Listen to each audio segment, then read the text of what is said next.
By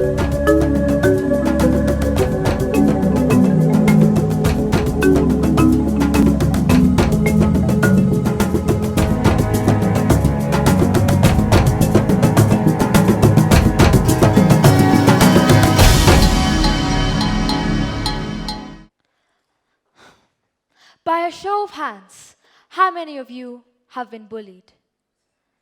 Well, I have experienced bullying firsthand, which brings me on this stage. Losing my father at 3 months old, I thought that was the worst thing that could happen. But I was wrong. Bullying in my teen years was more than I could bear.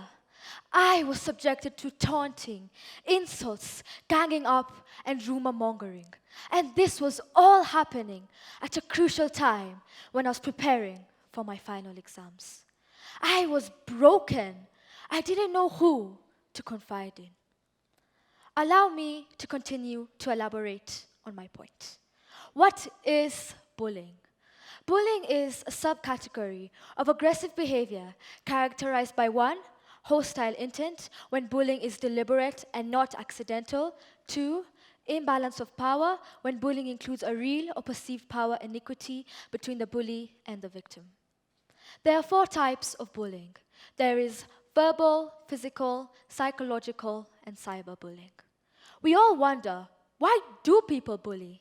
Well, it all depends on their gender and social norms.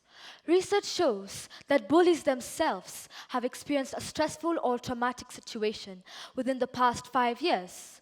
For example, their parents are divorced, or they have their own insecurities and failures. This all makes sense because people respond to stress differently, some positively, but for bullies, they don't know how to positively respond to stress, and so default to bullying others is a coping mechanism. How do victims of bullying feel? Let's unpack this. Victims of bullying feel depressed, anxious, hopeless.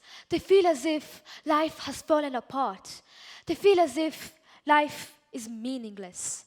And so many decide to take their own lives. A story of a Syrian girl really got my attention and pulled at my heartstrings. Her name was Amal al-Shtawi. She committed suicide in March this year after being incessantly bullied, both physically and verbally, for being a refugee from Syria.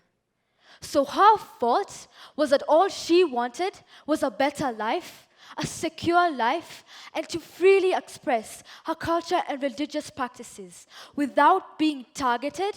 And yet, she tragically ended her life because she was a Muslim and oppressed. I find this diabolic. How can a 9-year-old girl even think of suicide as a last resort? I would like to touch a bit on Islamophobia because it was a cause of Amal being bullied. Islamophobia is the dislike of or prejudice against Muslims or Islam. For example, the Uyghur and Rohingya crisis. Islamophobia is on the rise globally. Approximately a third of all Muslims face it. An example of an Islamophobic attack was in New Zealand, Christchurch, on the 15th of March this year. A white supremacist by the name of Brenton Tarrant attacked Al-Noor Mosque. He mercilessly shot and killed 42 people, ranging from ages 3 to 77. According to a witness, the gunman spent several minutes inside the mosque, shooting attendees indiscriminately, and he stood for far-right extremism, Islamophobia, and white supremacy. In response to the Christchurch killing, Jacinda Ardern, the Prime Minister of New Zealand, offered financial assistance to the grieving families who lost their loved ones in this tragic event, and stressed on the importance of inclusivity and equality in our society. Don't you think that all world leaders should follow Jacinda's example? In schools, we can have a cultural and religious day in where people can ask questions about different cultures and religions. For example, open days which were held in mosques in the UK and in Kenya. Now, the big question is, How do we put a stop to bullying? Are we going to take a stand? For there is no room for complacency.